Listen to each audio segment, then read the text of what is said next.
21장의 말씀으로 함께 내가 나를 사랑하느냐라는 제목으로 함께 은혜를 나누고자 합니다. 여러분들 혹시 사랑이 무엇인지 한번 생각해 보셨나요? 사랑이 무엇일까요? 네. 오늘 새벽 예배에 나오신 분들은 웃으시는 것 같아요. 왜 그러냐면 오늘 새벽 예배 때 제가 어떤 말씀을 전했냐면 저희 아버지가 저에게 이제 결혼을 하라고 이렇게 압력이 들어온다라고 말씀을 드렸기 때문이죠. 사랑이란 것이 무엇일까요? 정말 남녀 간의 사랑, 아니면 가족 간의 사랑, 아니면 친구 간의 사랑, 아니면 우리 교우들끼리의 사랑, 여러 가지 사랑이 있을 것입니다. 참 사랑이라는 것은 우리가 느낌으로는 알잖아요. 그렇죠? 느낌으로 알고 사랑이 무엇이다라는 것, 그리고 내가 어떨 때 사랑받는다라는 것을 느낀다라는 것은 알지만 참 어떻게 사랑은 뭐다라고 정의하기 참 힘든 것 같습니다. 또 우리나라는 이 사랑이라는 정의를 단 한 가지 단어만 가지고 내려서 더 힘든 것 같아요. 그래서 헬라어로는 어떻게 사랑을 표현했나 제가 찾아보니까 헬라어는 이 사랑이라는 단어를 네 가지의 단어로 나누더라고요. 먼저 남녀 간의 사랑을 이야기하는 것은 바로 에로스라는 단어입니다.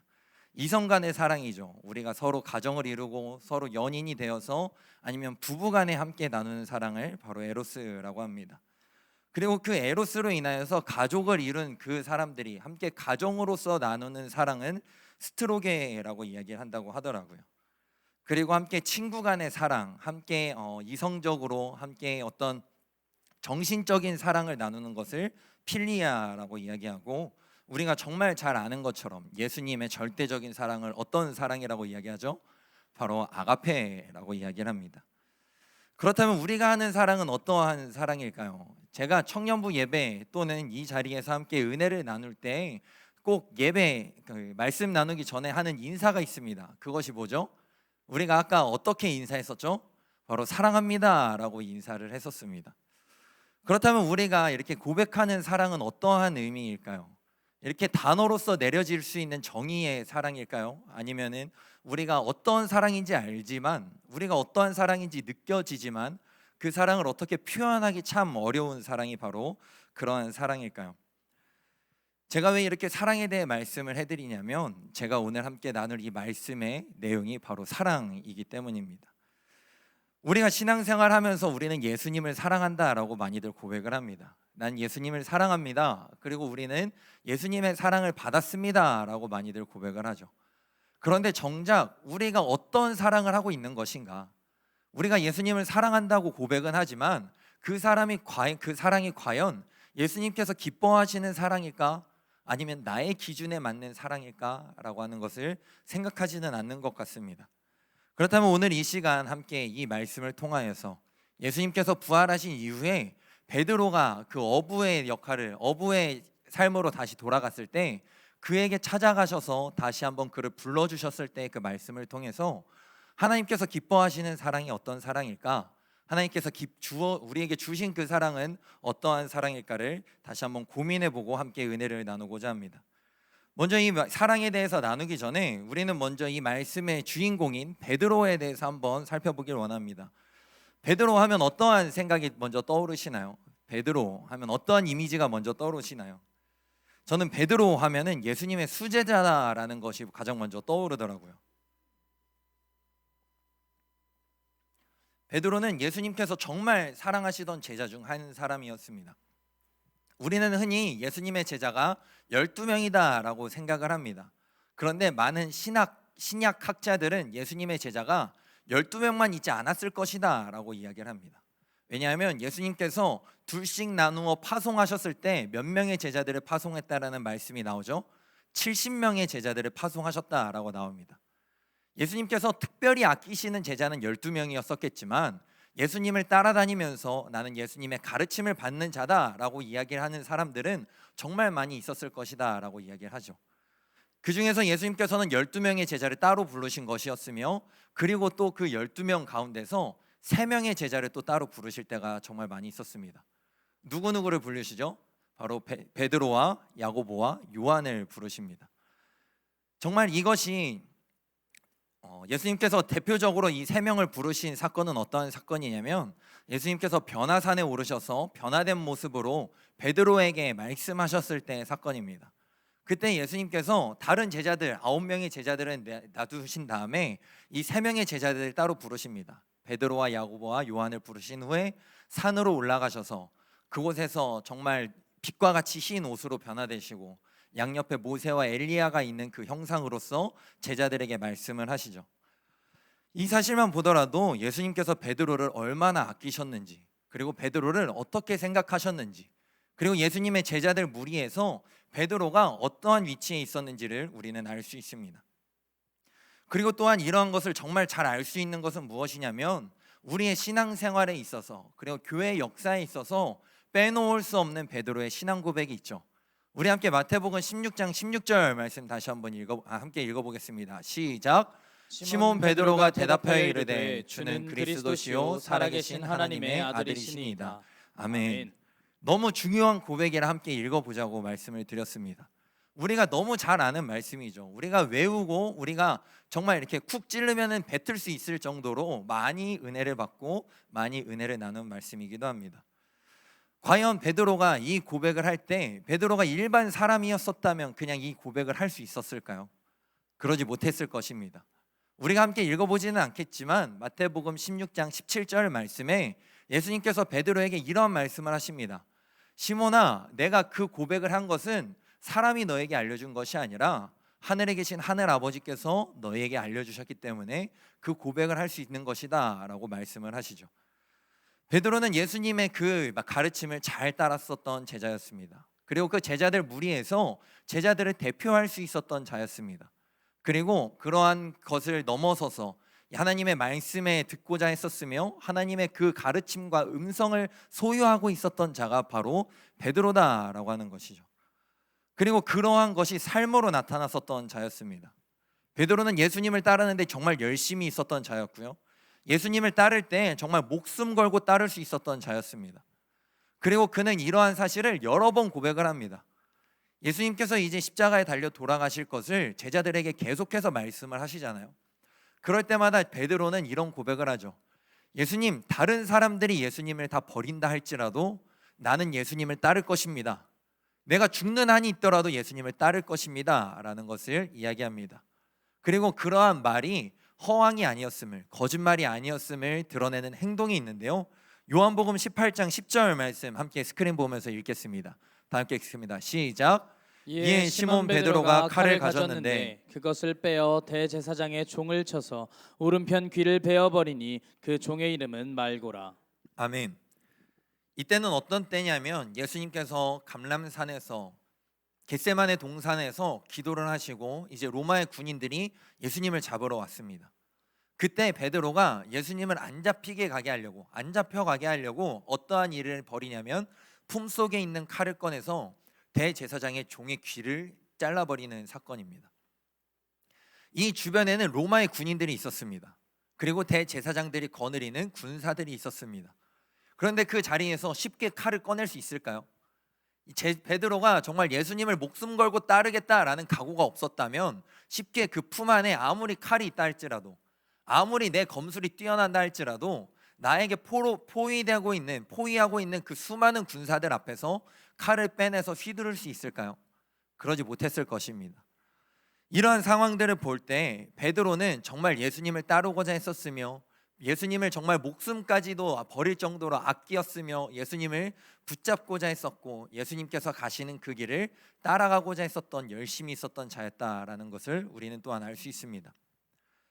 그런데 이렇게 예수님의 수제자였던 베드로가, 예수님의 사랑을 받았던 베드로가 정말 하나님이 알려주시지 않는다면 할 수 없었던 주는 그리스도시요 살아계신 하나님의 아들이십니다 라고 이 고백을 했었던 이 베드로가, 그리고 수많은 군사들 앞에서 정말 내 목숨까지도 내놓을 각오를 하고 칼을 뽑았던 베드로가 하나의 여종 앞에서 큰 실수를 하게 되어버립니다. 그것은 무엇이죠?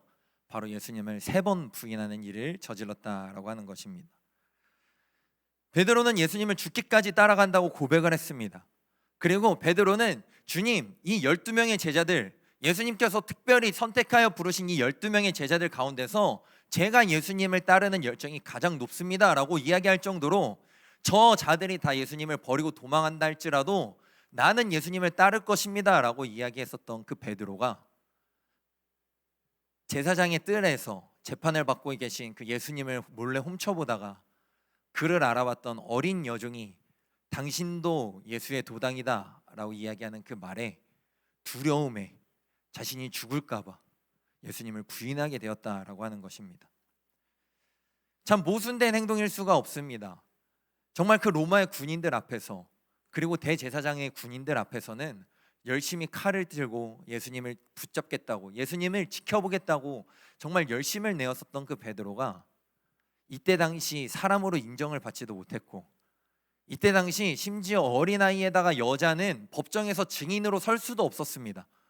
정말 그렇게 인정받지 못했었고, 그 여인이 이야기할 때 아니야, 이 여인이 말을 무시해도, 그 어린 여종의 말을 무시해도 그 누구도 베드로를 법정으로 끌고 갈 수 없었던 그 사람의 말에 마음이 흔들리고 믿음이 흔들리고 두려움에 떨어서 예수님을 부인했고, 그리고 마지막 세 번째 예수님을 부인할 때는 예수님을 저주하며 예수님을 부인할 정도로 그러한 예수님에 대해 상처를 드렸고 실수를 했다라고 하는 것입니다. 베드로는 이러한 자였습니다. 그의 열심히 뛰어났었지만 정작 그에게 신앙의 어려움이 찾아왔을 때, 정작 그에게 시험이 찾아왔을 때, 신앙의 시험이 찾아왔을 때 그는 예수님에 대한 신앙을 지키지 못했었던 자였으며, 그는 예수님에 대한 믿음을 지키지 못했었던 자였습니다. 그리고 이러한 베드로가 오늘 본문 말씀에서 어디로 갔다라고 이야기를 하고 있죠? 디베레아 바닷가 갈릴리 호수로 떠났다라고 하는 것입니다. 요한복음 말씀만 보면 베드로가 언제 떠났는지 정확하게 잘 알 수가 없습니다. 그런데 다른 사복음서의 말씀을 함께 살펴본다면 베드로는 이 예수님이 십자가에 달려 돌아가신 후에 바로 떠나지 않았다라는 것을 우리는 알 수 있는데요. 베드로는 예수님의 부활 소식을 들었고, 그리고 부활하신 예수님을 예루살렘에서 만나기도 했었습니다.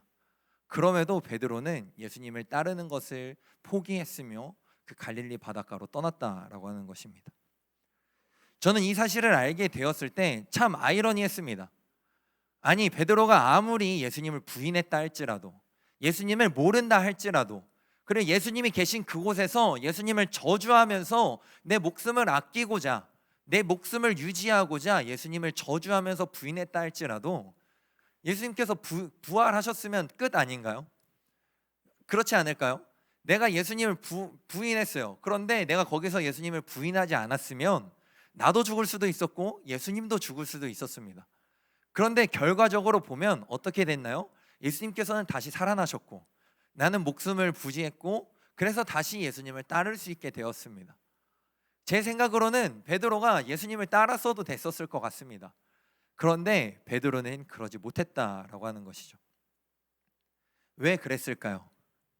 제가 한번 생각을 해봤는데 베드로의 마음에 자신이 예수님을 지키지 못했다라는 그 사실이, 자신이 정작 그 예수님 앞에서 다른 사람들 앞에서는 열심히 있는 척을 했지만, 정말 예수님을 지켜보겠다고 칼을 휘둘렀지만 정작 내 편이 아무도 없을 것과 같은 그때, 내가 정말 여기서 난 예수님의 제자야, 예수님이 나를 사랑하셨어, 예수님께서 어디를 가시든 나는 함께 예수님과 함께 동행했어 라고 이야기를 할 때 내가 죽게 될 수도 있다라는 그 상황 가운데서 예수님을 부인하고 저주했었던 그 사실이 베드로에게 마음의 상처로 다가오지 않았었을까요?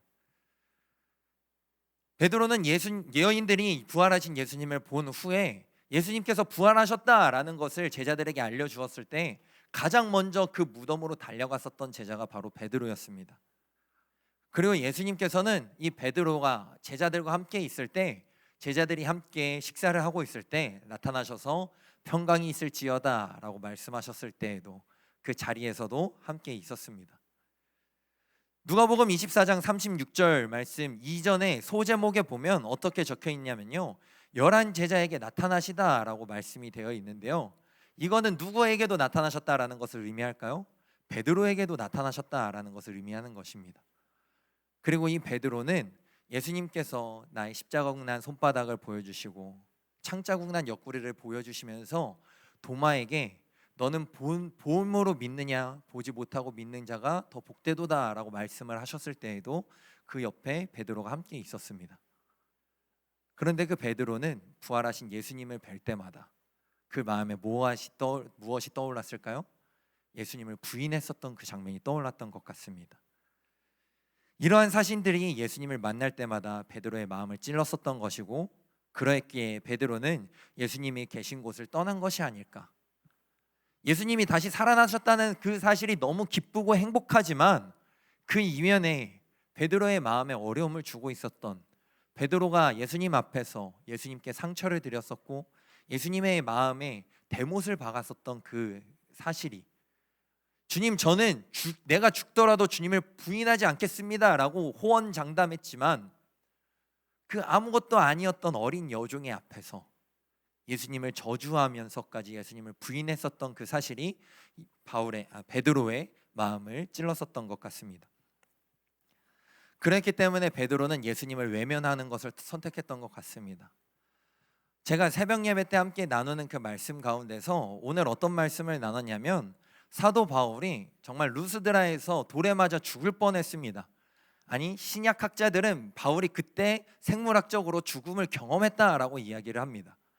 그런데 사도 바울이 그곳에서 더베로 잠시 떠났다가 다시 어디로 가는지 아시나요? 자신에게 돌을 던져서 내가 죽게 되었었던 그 루스드라로 떠나게 됩니다. 그런데 그것을 보면서 저는 이 사도 바울이 정말 대단하다라고 말씀을 드렸었습니다. 왜 그럴까요? 우리에게 상처를 주었던 그 장소, 우리에게 상처를 주었던 그 사람, 우리는 마주하기 쉬울까요? 어려울까요? 참 어렵다라는 것입니다. 왜 그러냐면 우리가 마주할 때, 그 장소에 갔을 때, 그 아픔이 있었던 그 사람을 만날 때 우리 마음에 있었던 그 고통과 아픔과 슬픔과 상처가 떠올리기 때문이죠. 아마 베드로도 그러지 않았을까 생각이 됩니다. 예수님을 보았을 때 이전의 마음으로 예수님을 바라보지 못했을 것 같습니다. 왜냐하면 그는 너무나도 큰 상처를 예수님께 안겨드렸기 때문이죠. 그런데 그러한 베드로에게 예수님께서는 찾아가 주셨던 것입니다. 예수님께서는 베드로가 열심히 그물을 던지면서 낚시를 하고 있을 때 베드로에게 찾아가시죠. 그러면서 그에게 묻습니다. 얼마나 잡았느냐? 그런데 그때 베드로가 뭐라고 대답하죠? 아무것도 잡지 못했습니다 라고 이야기합니다. 그리고 예수님께서 배 우편에 그물을 던져라 라고 했을 때 그 그물이 찢어질 정도로 많은 물고기가 잡혔고, 그때 당시에 그것을 통해서 예수님께서는 베드로가 처음 예수님의 부름을 받았을 때를 기억하게 하십니다. 그리고 베드로가 예수님을 깨닫고 주님이시다라는 것을 깨닫고 바다에 뛰어들어서 예수님께 나왔을 때, 예수님께서는 밤새 고생하고 추위에 떨었을 베드로를 위하여서 모닥불을 피워놓으셨고 그곳에서 빵을 굽고 물고기를 구워주시면서 그들과 함께 사랑의 식탁을 나눠주셨다라고 하는 것이죠. 아마 베드로는 예수님이신을 깨닫고 너무 기뻤을 것입니다. 아 그래, 내가 마음이 아파서 내 상처 때문에 예수님을 따라가지 못하겠다라고 생각을 해서 어부의 자리로 돌아온 나를 예수님께서는 잊지 않으시고 나를 기억해 주셔서 나에게 오셨구나 라는 그 사실이 너무 기뻤을지 모릅니다. 그런데 이 함께 식사를 나눴던 그 자리가 베드로에게 편안한 자리였을까요? 아마 자불안석이지 않으셨을까요? 정말 너무 기뻐서 예수님께 다가왔지만, 너무 행복해서 예수님이 나를 다시 한번 불러주셨다라는 그 사실이 너무 기뻐서 예수님께 나왔지만, 그 자리 가운데 정말 아무런 근심 걱정 없이, 아무런 아픔과 상처 없이 하하호호 웃으면서 함께 식탁을 나눌 수 있었을까요? 그러지 못했을 것입니다. 그런데 그때 예수님께서 베드로에게 하나의 질문을 던지십니다. 우리 함께 오늘 본문 말씀 15절 말씀을 한번 읽어볼까요? 본문 말씀 15절입니다. 다 함께 읽겠습니다. 시작. 그들이 조밥 먹은 후에 예수께서 시몬 베드로에게 이르시되, 요한의 아들 시몬아, 내가 이 사람들보다 나를 더 사랑하느냐 하시니, 이르되 주님 그러하나이다. 내가 주님을 사랑하는 줄 주님께서 아시나이다. 이르시되 내 어린 양을 먹이라 하시고. 아멘. 그 적막하던, 아무도 이야기할 수 없었던 그 상황 가운데서 예수님께서 그 정막을 깨시는 질문을 하십니다. 베드로야, 너가 이 사람들보다 나를 더 사랑하니? 라고 질문을 하신 것입니다. 이 질문에는 예수님의 어떠한 의도가 들어있을까요? 단순히 정말 베드로야, 너가 나를 사랑하니? 너의 사랑을 나에게 확증해 주렴이라고 이야기하시는 예수님의 질문이실까요? 아니면 베드로야, 너 목숨까지도 바치어가면서 나를 따르겠다고 했잖아. 내가 너가 부인할 것이라고 이야기했을 때 주님, 저는 그럴 일이 없습니다 라고 이야기했잖아. 그런데 너는 어떻게 나에게 이렇게 할 수 있어? 라고 꾸짖는 예수님의 말씀이셨을까요? 저는 오늘 이 시간 이 말씀을 준비하면서 이 말씀을 묵상하면서 이 예수님의 의도가 어떤 것이 있었을까라는 것을 다시 한번 묵상을 해보았습니다. 그런데 제가 이 말씀을 계속해서 읽고 묵상하며 기도하며 나아갈 때 저에게 이 질문이 베드로야, 너가 나를 사랑하니? 라는 예수님의 질문이 아니라 베드로야, 너가 그러한 일을 했다 할지라도, 너가 나를 부인하고 나를 저주했다 할지라도 나는 너를 사랑한단다 라고 하는 예수님의 고백으로 들리기 시작했습니다. 예수님은 베드로를 너무나 사랑하셨습니다. 예수님은 베드로를 너무나 아끼셨던 것입니다.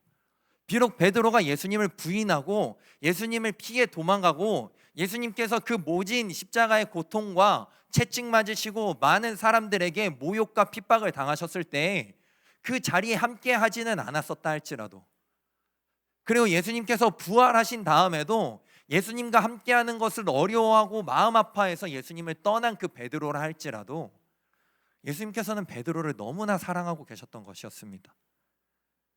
그렇기 때문에 예수님께서는 이 베드로의 마음을 보시고 이 베드로의 마음을 만져주시고자 베드로야, 너가 이 다른 사람들보다 나를 더 사랑하니? 이 사람들도, 이 제자들도 나를 사랑한다고 한단다. 너와 함께 물고기를 잡았었던 내 제자들도 나를 사랑한다고 하는데 이들보다 너가 나를 더 사랑하니? 라고 예수님께서 질문해 주셨다라고 하는 것이었습니다. 상처투성이었던 베드로에게, 그리고 실패투성이었던 베드로에게, 낙심하고 쓰러져 있었던 베드로에게 예수님께서는 꾸짖지 아니하시고 예수님께서는 그 상처를 후벼파신 것이 아니라 그 상처를 사랑으로 덮어주셨고 사랑으로 다가가 주셔서 베드로의 마음을 만져주셨다라고 하는 것입니다. 내가 나를 사랑하느냐? 아니요, 그 내가 나를 사랑하느냐라는 단순한 질문이 아니라 너가 이 사람들 가운데서도, 너가 이들 가운데서도 나를 더 사랑하느냐라고 하는 그 예수님의 질문 안에 예수님의 사랑이 담겨져 있었던 것이었으며 베드로를 향한 예수님의 마음이 담겨져 있었던 것이었고 베드로를 다시 한번 일으켜 세워주고자 하시는 하나님의 사랑과 긍휼의 마음이 담겨 있었다라고 하는 것입니다. 예수님께서는 베드로를 꾸짖기 위해서 찾아가신 것이 아니었습니다. 그리고 3번씩이나 똑같은 질문을 던지시면서 베드로를 괴롭게 하시기 위해서 베드로를 찾아가신 것이 아니었습니다. 베드로를 너무나 사랑하시기에 그가 갖고 있는 상처와 실패감과 낙심을 만져주시기 위하여서 베드로를 찾아가 주셨던 것이었으며 베드로를 만나 주셨다라고 하는 것이었습니다. 예수님께서는 3번의 부인을 했었던 그 베드로에게 3번의 질문을 던지심으로써 그의 마음의 상처를 어루만져 주셨고 그의 마음의 상처를 쓰다듬어 주셨으며 그 상처가 치유되는 과정을 통하여서 3번의 사명을 부여해 주심으로써 그가 다시 한번 예수님의 제자로 다시 세워질 수 있는, 예수님께서 그 사랑하시는 어린 양을 맡을 수 있는 제자로 다시 한번 불러주셨다라고 하는 것입니다. 그리고 베드로는 3번째 질문을 들었을 때 예수님의 의도를 깨달았을 것입니다. 베드로가 이 3번째 질문을 들었을 때 어떠한 반응을 보였냐면요, 우리 본문 말씀 17절 말씀 다시 한번 읽어보겠습니다. 본문 말씀 17절 읽겠습니다. 시작. 3번째 이르시되 요한의 아들 시몬아, 내가 나를 사랑하느냐 하시니 주께서 3번째 내가 나를 사랑하느냐 하심으로 베드로가 근심하여 이르되 주님, 모든 것을 아시오매 내가 주님을 사랑하는 줄을 주님께서 아시나이다. 예수께서 이르시되 내 양을 먹이라. 아멘. 베드로가 이 3번째 질문을 들었을 때 어떠한 반응을 보였죠? 근심하였다라고 했습니다. 베드로는 이때 깨달았을 것입니다.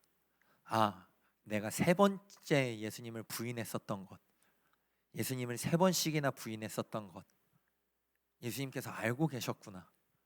그리고 그것으로 인하여서 내가 얼마나 힘들어하고 고통받고 있었는지 예수님께서 아셨구나 라는 것을 깨달았을 것이고, 예수님께서는 이러한 깨달음을 통하여서 내가 너를 사랑한다, 그러함으로써 내가 너에게 사명을 준다 라고 말씀하셨다라고 하시는 것입니다. 예수님께서는 3번의 내 양을 먹이라, 내 양을 치라, 내 양을 먹이라 라는 그 말씀을 통하여서 베드로에게 다시 한번 예수님께서 불러주셨음을, 내가 비록 예수님 앞에서 죄인으로 살아갔었지만 예수님께서 내 아픔과 슬픔을 아셨지만 그럼에도 나를 사랑하셔서 나를 다시 한번 불러주셨음을 깨닫게 하여 주셨으며, 그것을 통하여서 예수님의 사랑이 목적하고 있는 곳을 다시 한번 알려주셨고, 그 양을 위하여서 베드로 또한 순교해야 함을, 그리고 그들을 사랑해야 함을 알려주셨다라고 하는 것입니다. 그리고 이러한 예수님의 부르심과 사랑으로 인하여서 마음의 상처를 치유받고, 그리고 다시 한번 예수님께 부름받고 예수님께 사명을 받은 베드로는 어떠한 삶을 살다가 죽게 되죠? 예수님께서 맡겨주신 그 어린 양을 평생 먹이며 평생 그 양들을 치며 살아가다가 예수님께서 가신 그 십자가의 길을 따라가는 삶을 살다가 순교하게 되었다라고 하는 것입니다. 과연 예수님께서 베드로를 다시 만져주시지 않으셨다라면, 다시 예수님께서 베드로를 찾아가셔서 그의 마음에 있는 상처를 사랑으로 어루만져 주시고 그에게 다시 한번 사명을 부어주시고 다시 한번 내가 너를 들어 쓰겠다, 너가 나를 따라와라 라고 불러주시지 않으셨다라면 베드로는 이러한 삶을 살지 못했을 것입니다.